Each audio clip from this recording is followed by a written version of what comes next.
Welcome, everyone. My name is Heather Knoll, and I am the program coordinator at Sustainable Woodstock. Founded in 2009, Sustainable Woodstock is a not-for-profit community and environmental action and education organization.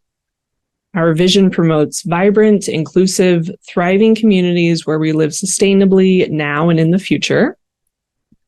This event is a part of our Green Drinks series. Green Drinks are social events to connect people who have similar interests.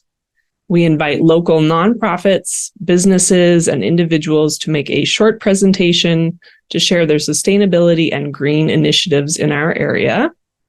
And next month, we will have a presentation on the plan for the new Woodstock Net Zero School building, and that will be on January 18th.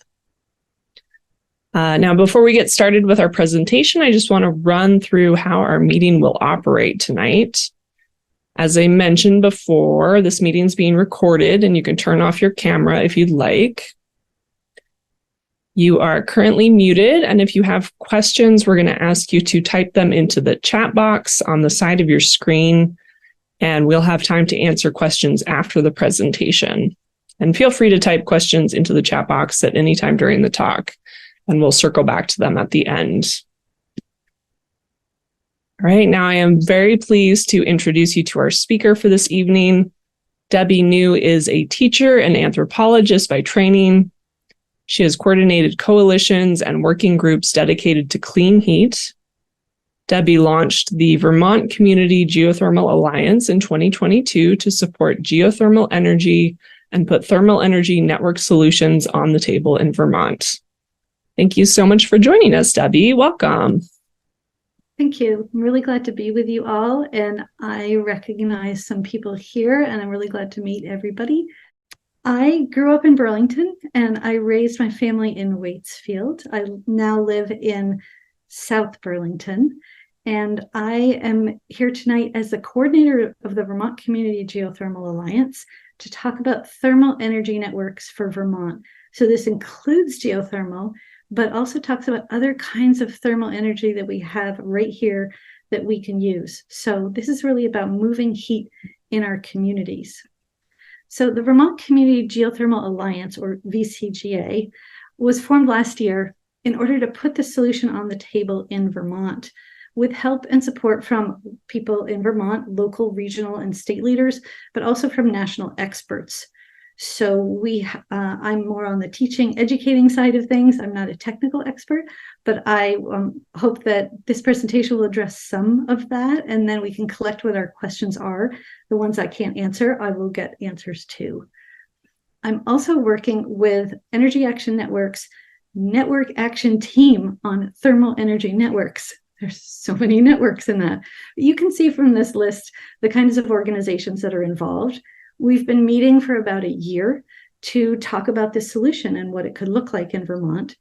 And what this team is mainly doing is wanting to support projects. And so the thing that we're doing right now is putting together a toolkit to be released early in 2024, hopefully January, that has resources for municipalities, affordable housing developers, businesses, and others to understand what this is, what we're looking for when we're looking for local heat and where it can be used, and how to develop a project. In other words, what kinds of ownership models apply that we can use locally? What kind of financing opportunities are there? And what would a project look like when it's actually underway? So that I can share with Sustainable Woodstock people when it's ready. So today, here we are at Green Drinks. And I chose this photo of something that maybe you recognize from around Woodstock. I really like knowing that your ice arena is the first net zero rink in the USA, and that it's a community center, because those are the ideas we're talking about when we talk about using local heat and creating local heating and cooling solutions for the benefit of the community. So today I'm going to go over the basics of geothermal and the benefits of that, and talk about networks, both geothermal and thermal energy networks, and what that means, like what's the difference. I'll talk about what's happening in Vermont and what's needed to do more. So the geothermal systems we have that are operating already, you may not know where they are because they're largely invisible, underground and inside buildings. And then just to touch on the workforce financing and policy needs. And then we get to what we can do locally, what this really looks like for municipalities, for developers to do more. And then hopefully some time for questions. So I want to emphasize that geothermal solutions aren't new. This is not new technology. It's proven, demonstrated, working. But using existing heat is a newer idea in Vermont and in many places. So the other thing is that networks or shared community scale infrastructure also aren't new ideas. We have road systems, we have water systems, but networked heat is a bit newer, especially when we're not talking about district heat from biomass and other kinds of combustible fuels. We know these thermal energy networks won't work everywhere in our more rural state. So our main question is, how can they play a role in the mix of the solutions we need? So we'll come back to that. But first, let's start with geothermal for an individual home. This is not deep geothermal. It's not the hot rocks and hot lava coming directly up into your living room. This is instead shallow geothermal, and essentially what we really should call it is a ground source heat pump loop. So you might be familiar with this. When you turn on your heat, the ground source heat pump inside your house, that box in the basement, delivers warm air and extracts cold air like an air source heat pump. So there's the warm air inside the house that's coming up from underground. In the summer, the process reverses. So the heat pump delivers cooler air and extracts heat, returning to the earth. All of this comes from underground at about the depth of a water well. Well, where the Earth's temperature is a constant about 50 degrees. So the water in vertical pipes underground absorbs that temperature and brings it up to your ground source heat pump in your basement. Whether it's concentrated into hot or cold air, depending on what's needed, and keeps you comfortable year-round. Excess heat, meanwhile, is sent back underground where it's stored until it's needed. So it's heating, cooling, domestic hot water, and storage. Geothermal can also work well for larger buildings, especially because it's very reliable and low maintenance. Especially for municipal buildings like schools, town halls, libraries. It's a great solution. And it can be an anchor for building a network out from one building and spreading that to other buildings nearby. It's also an important alternative to biomass. So we can come back to that maybe around some questions about it. A network system is even more efficient than geothermal for a single building. So buildings are connected to vertical bores, as I mentioned, and they're linked by horizontal pipes that form closed loops that exchange temperature with the earth and share it between buildings. So homes and large buildings and different kinds of facilities like the ones you see here, this is based on some buildings around Waitsfield, where my daughter who made this illustration grew up. So that's her elementary school. So they often have different thermal needs at different times. So excess heating or cooling isn't wasted. It's not vented out of the buildings or flushed down the drain. It's shared efficiently between them. And these loops can grow over time, becoming even more affordable and more efficient as they grow. But it's important to mention that we don't have to do a network all at once. We can start small and build from there. So this is one of my favorite parts of talking about this because there's a long list of benefits. And these are some of them. So I'm just going to run through this quickly. These networks, because they don't involve fossil fuels, are safe and clean. There's mainly water inside the pipes and nothing is burned. So there's no risk of explosions or toxic leaks. And the only emissions come from the electricity needed to run the pumps. They're also affordable and reliable. Once installed, customer bills can be low and predictable year-round. And we'll talk later about affording that upfront cost and how even that can be spread out over time and over a community to make it actually doable. These systems are also healthy. As I said, nothing's burned inside, so the indoor air is safer to breathe. And they're flexible, which is really important in Vermont because we live here because of the natural landscape. These systems can fit into that landscape in many locations with a minimal footprint. So the aesthetics of these systems is not such a big deal. They're also resilient and secure. The components are durable, long-lasting, and they're mainly underground or inside, so they're protected from a lot of different kinds of disruptions.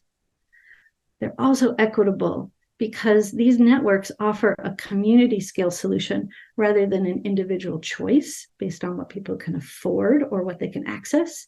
And it's not house by house. So we can move faster to bring clean energy to more people across a neighborhood.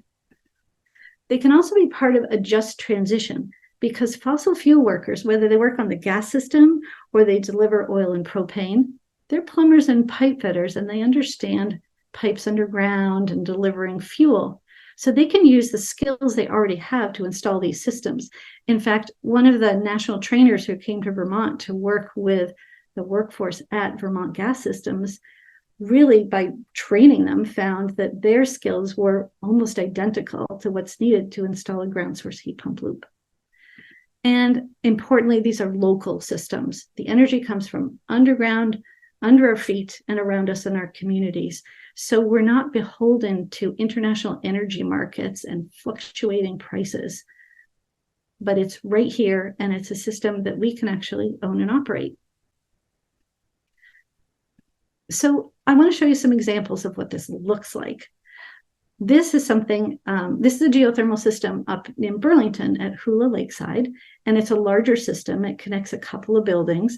So this is a larger pipe than you might find in some places, but this is part of a geothermal loop. This is a list of the geothermal systems that I found out about so far that are already installed on the left-hand side and are coming online soon on the right. So I put in blue the ones that I think should be familiar to people on this call. So you have these systems near you, right where you live. And I can share my slides later so you can look at this more closely, but there's a lot of different kinds of buildings. The National Guard is out in front on this. The military is using this solution a lot. But there's also schools, municipal buildings, all kinds of public facilities, in addition to things like Beta Technologies and OnLogic businesses. So I also want to talk through some non-Vermont examples, because these systems have been operating for a bit longer and we've learned things about them that relate to what we need to know here. In Toronto, there is a new development that's been operating for about 2 years, of over 300 homes that are all connected through geothermal pipes. And they are expecting to reduce their emissions overall over time, once the whole thing is operational, by about 80%. 80% reduction in emissions. In Texas, where they do everything bigger, and I imagine this looks like what you don't want to see in Vermont, but is happening in Williston and South Burlington around me to some extent. There's a Texas development that is building out to be 7,500 homes, 2 million square feet of commercial space, and 3 schools. So it's growing to become that size. And they have a networked thermal system and solar. So remember Winter Storm Uri a while ago that knocked out power across Texas? Because they have local heating and cooling and the solar to run the system, they got back up on their feet very quickly and really were not impacted by the storm. So we can learn from that, the resiliency of that system. An ice rink in Vancouver provides heat and hot water to nearby buildings, about the equivalent of 43 homes from one ice rink, by sharing heat that's removed during the freezing process to make the ice. And another neighborhood in Vancouver is cutting greenhouse gas emissions from buildings in half by recovering heat from a wastewater treatment plant. And this mechanism in the middle is what is extracting the heat from those wastewater light green pipes and delivering it to nearby facilities, nearby homes. So to recap, network geothermal systems use ground source heat pumps and pipes to connect multiple buildings and provide heating, cooling, hot water, and thermal storage, importantly, for consistency. In addition, thermal energy networks do all of this, and they harness waste heat. that already exists across a community, that's otherwise vented or lost, and that has already been generated and already paid for. So, for example, the waste heat from a large grocery store's refrigeration system can be reused to provide heat and hot water to about 15 to 30 homes. So combining geothermal with other thermal resources creates a stronger solution. And that's why I'm mainly talking about thermal energy networks and helping people understand that geothermal can be part of it, but really our goal is thermal energy networks of different kinds in different places. So by building thermal energy networks in town centers where we have the density and proximity, and in new construction where it makes total sense, we are harnessing local heat and can use the resources we already have to reduce building emissions hugely by approximately 80% or more. We can also keep energy dollars in our communities and keep customer bills predictable. And we can protect the electric grid as we accelerate the energy transition. So because TENS are so efficient to operate, the ground source heat pumps are using more moderate temperatures to create heating and cooling than an air source heat pump does on the very hottest or the very coldest days.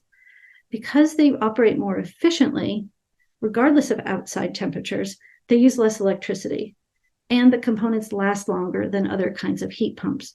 25 years or more for the ground source heat pump, and a loop, the underground pipes, can last 50 years or more. So we can protect the electric grid by implementing this solution. We can decarbonize buildings without added grid load, making electrification go further, faster by reducing the demand from the thermal sector. So I want to emphasize this point, that thermal energy networks are a yes and solution. And what I mean by that is they're part of a portfolio of solutions that complement other clean energy solutions. So the yes part is that we need to implement house-by-house solutions like air source heat pumps as quickly as possible. We also can add thermal energy networks in new developments in town centers to help more people access and afford clean energy, and to add another way to heat and cool our homes, so mitigate risk by diversifying our thermal energy sources. And as I mentioned with the Texas development, we can pair systems with solar to supply local clean electricity needed to run the system, and it's essentially a mini grid. So I have one more example for you, and this is from Colorado, where they're really moving forward with thermal energy networks. Colorado Mesa University was one of the first systems to really get going with network geothermal, and they've been operating for over 12 years. And we have some really good data on what's going on there. So at this campus, they're heating and cooling 16 buildings and getting 90% of the energy required to operate their campus from this thermal network. They're also connecting 9 more buildings. That's how well it's working. Plus looking at adding nearby city buildings and high school facilities. Overall, this system is saving $1.5 million in energy costs a year, and you can see the reduced metric tons of carbon. The university has been able to lower tuition by 2% because of the energy savings. So this is the kind of opportunity that we're working on bringing to Vermont. So let's come back to Vermont. I've recently talked with the director of a municipal utility, a water and electric department in a small Vermont town. And he knows Vermont. He's been around for a while. And he's identified 4 themes that he hears a lot, and he calls them myths. So myth number 1, no one at the municipal level or in development knows how to install or manage this kind of thing. Well, actually, municipalities know how to lay pipes and manage energy flows. They know how to raise capital for larger projects and pay them back over time. So we already have a lot of what's needed. And the other point here is that thermal is actionable. It's within local and regional control rather than the build out of the electric grid. Really is not in our hands, but we can harness and use local heat. Myth number 2, thermal networks have to be big. Well, actually, they don't. They can be just two buildings sharing heat, like an ice arena near a high school, which is an actual project people are looking at in White River Junction, a hospital and adjacent senior housing complex, or a telecommunications facility next to a hotel. And here is that telecommunications facility in a Vermont town. And if you start there and you connect it to the senior housing development that is across the street, that is occupying that parking lot that used to be there, and then you can add the theater and other buildings nearby over time. Myth number 3, we can electrify everything.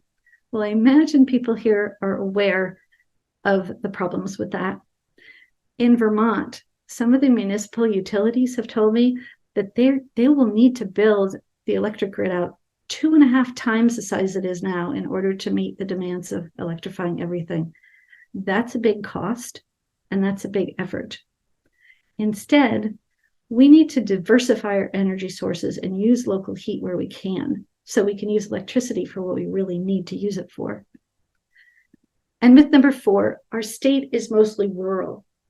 So here's downtown Rutland, which doesn't look very rural. There's actually already a lot of density in our town centers, and we need to create more because we need housing. And infill housing is a big focus right now. So there is a really big opportunity to not only dispel these myths, but use what we know to build thermal energy networks. And here's another thing about the opportunity we have in Vermont. What you see here in green is the gas system in Vermont. It's only in 3 counties, and it's only 55,000 customers. There are other states where the gas systems are huge and decrepit and run by investor-owned gas companies, and it's really hard to advance this system with them and through them. Instead, we have a lot of oil and propane across Vermont. And I used to be an oil and propane customer, and it really worries me thinking about what people have to pay now, because I think about what I had to pay then, and it was already a lot. So we have a really big opportunity. Over the next 10 to 17 years, we need to eliminate the use of about 9 million gallons of oil and propane per year, which just gives more strength to our mission to get thermal energy networks in Vermont where they make sense and where we can get them built. So what do we need to do in order to do this? Well, we need the workforce. Like all clean energy solutions, we need people to actually put them in. And that's a challenge in Vermont because you can't just have the workforce without being able to house people. So there are many layered issues there. And we are talking with Vermont Technical Centers. We are talking with Vermont Technical College. And we are also working with other people who are highly focused on the workforce situation. So I'm only touching on that this evening. We could talk about that more. I'd like to talk more about financing and policy.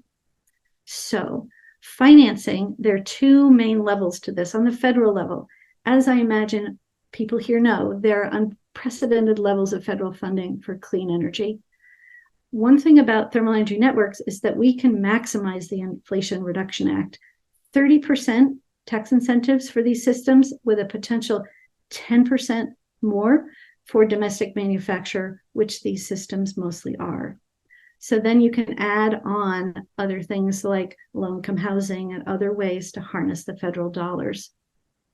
So in Vermont, we can optimize the utility model. So we could have existing utilities and municipal and other utilities implement these systems because they can access the upfront capital and spread out the cost to recover it in rates over time.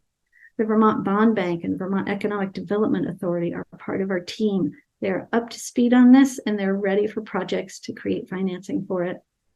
Public-private partnerships are also perfect for this because of the importance of heat for businesses and businesses that generate heat, like Cabot Cheese. They use heat to dry their whey. They have so much heat that they could share with buildings around them. And we're looking at that in Middlebury. Climate infrastructure financing, we're talking with the state treasurer, the Agency of Natural Resources, and the Department of Public Service, because they're all working together to figure out how to deploy federal funds in Vermont. And our local banking community has a history of supporting local projects. So there are lots of layers and lots of possibilities for how we can make these affordable. In terms of policy, we have a bill, H242, the Thermal Energy Networks Act, that's modeled on the successful bill that passed last year in New York. In New York, they had pipe fitters, environmentalists, and utilities working together to pass this bill. We took that bill and we made it fit Vermont because we're not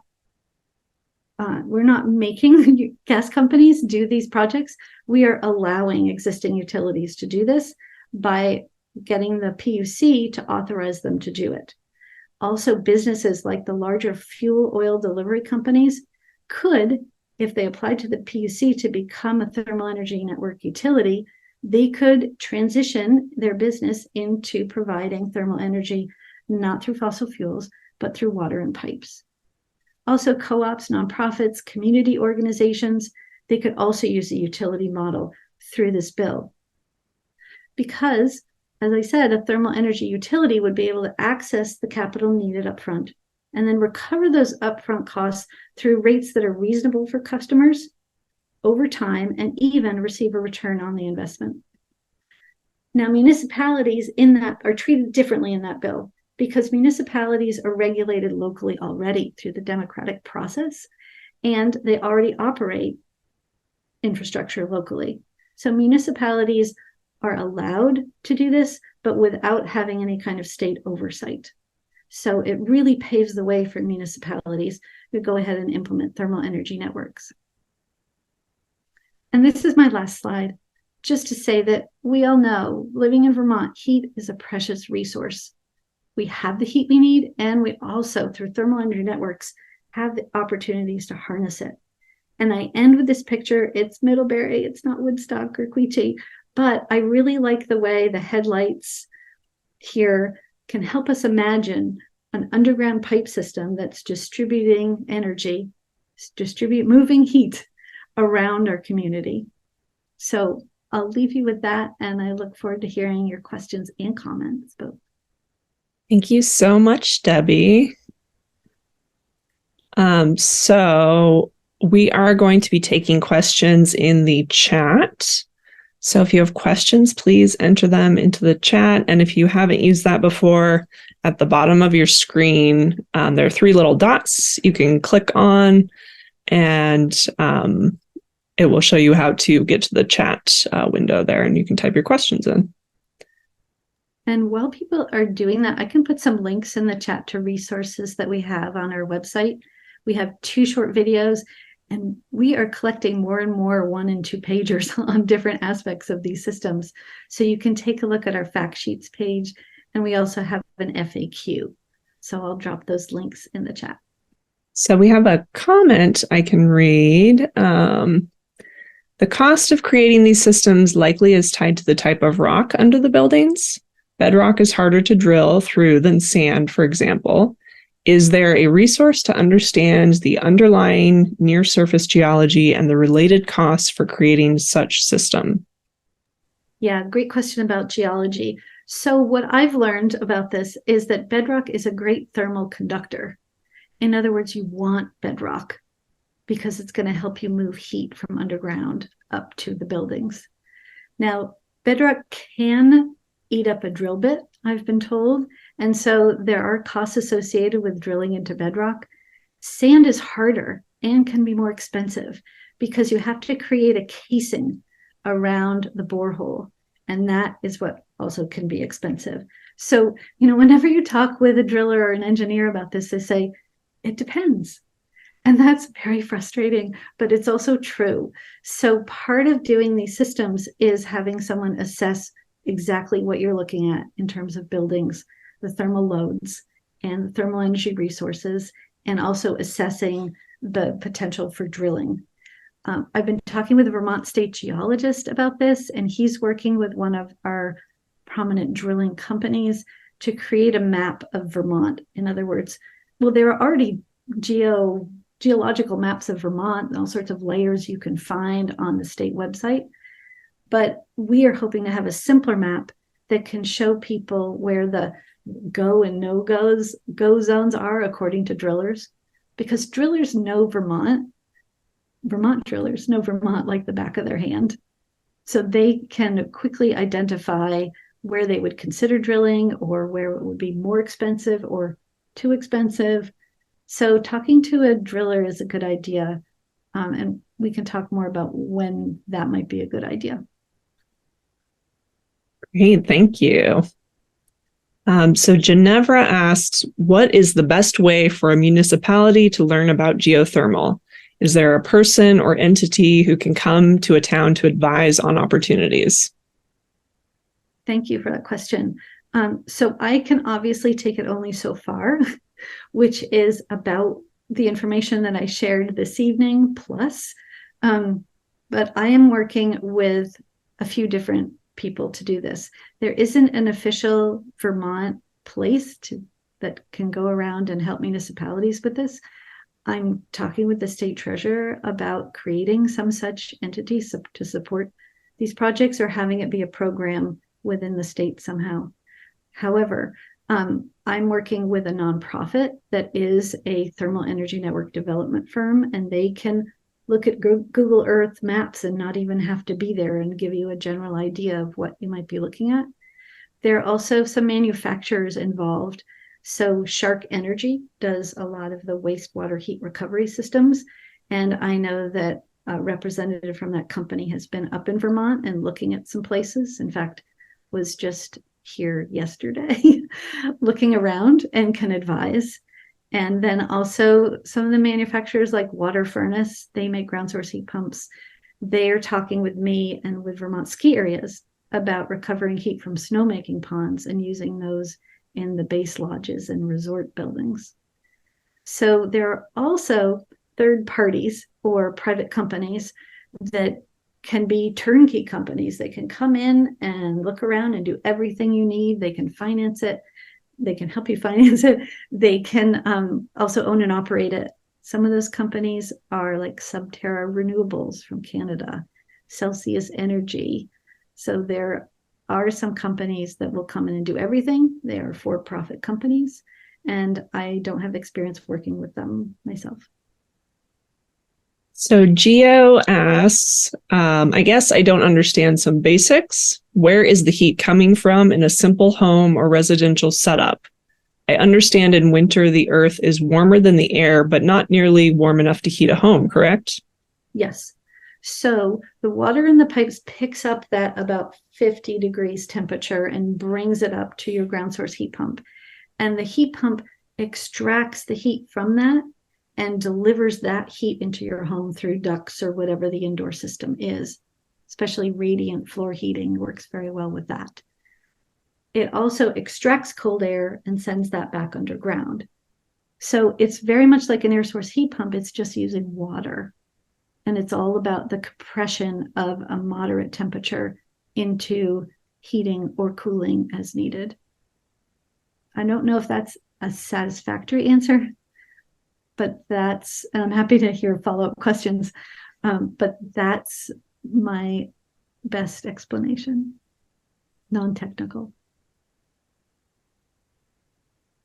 Brian asks, is there an easily accessible information sheet that lays out the financial case for geothermal? You mentioned the IRA and 30% direct pay for municipalities. Excellent. In my community, it would be important to build a financial case. Yes. So yes, it's important to build a financial case. No, I'm not aware of any one-pager or simple resource on that. There is a section in the toolkit that I mentioned coming out that includes a summary of what's available through the IRA, what the basic 30% covers, and then what the bonuses are and requirements to get those bonuses. So there is that's going to be available soon.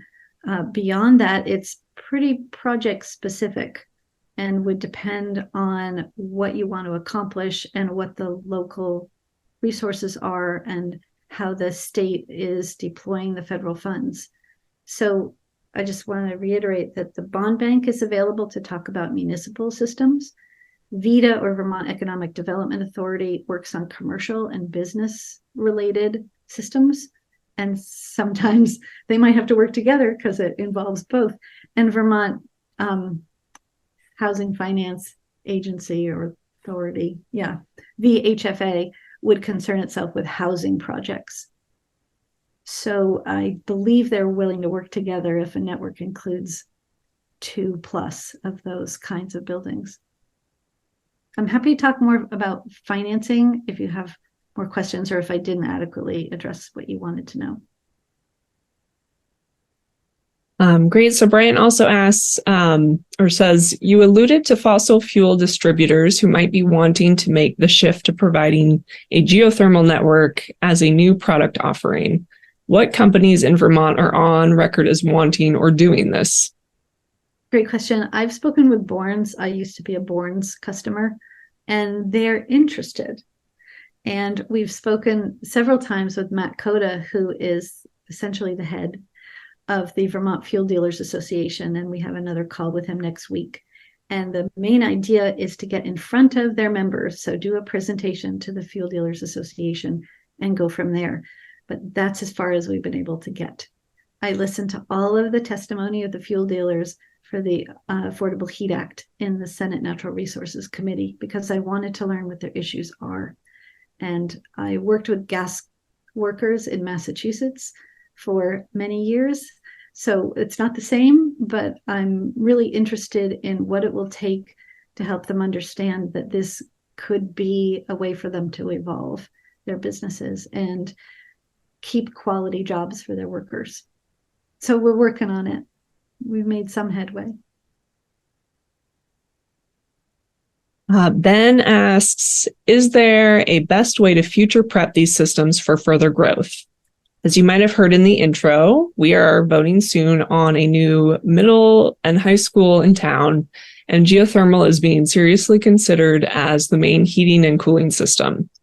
It would likely be far too complicated for this community to plan beyond that one project on the school design and build timeline, but there could be great potential to eventually extend a network from the new middle school and high school along Route 4 to some other local businesses and residences. But we would want to know what to do with the initial school system design to make it easy to tie into a network down the road. Yes, thank you for bringing that up because that's about how do you build a network? How do you start small and make it bigger over time? That is really the province of an engineer. What I know is that you can do that. And it's really good if you can be planning ahead and saying, this is phase 1. This is what we can do now. And here's phase 2. And phase 3 goes over here. We're doing that in Middlebury. There's a group of people that are looking at the Middlebury Inn and the Middlebury Co-op, if you're familiar with that. And then they're looking a little beyond that to the Shaw's grocery store in the residential area near that. So we have big dreams there, and we're starting with 2 buildings. But an engineer would know about how to size the system appropriately for what you have now and make it able to connect. Ginevra asks, I wanted to go back to what you said at the beginning, that Billings and Woodstock Inn are using geothermal. Is that correct? I would say it's correct as far as I've heard from the man who engineered and designed them, whose name is George Martin, and he's the president of LN Consulting, like the letter L and the letter N. LN Consulting. They're in Burlington, Vermont, and Northampton, Massachusetts. And he does a lot of the work. For example, Burlington High School, he's designing the geothermal there for that new building. And Ginevra would love their contact info. Okay, I would just say, I would say Google LN Consulting and be in touch with them that way. That's all right. He has other people who work with him, Ian and other people on his team. It's hard to hear back from George because he's so busy. So it might be good to talk to someone else in his office. Thank you, Debbie. Does anyone else have any last questions for Debbie? Or comments about what you're looking at when you're looking around Woodstock, Queechee. Any thoughts or reflections are welcome too.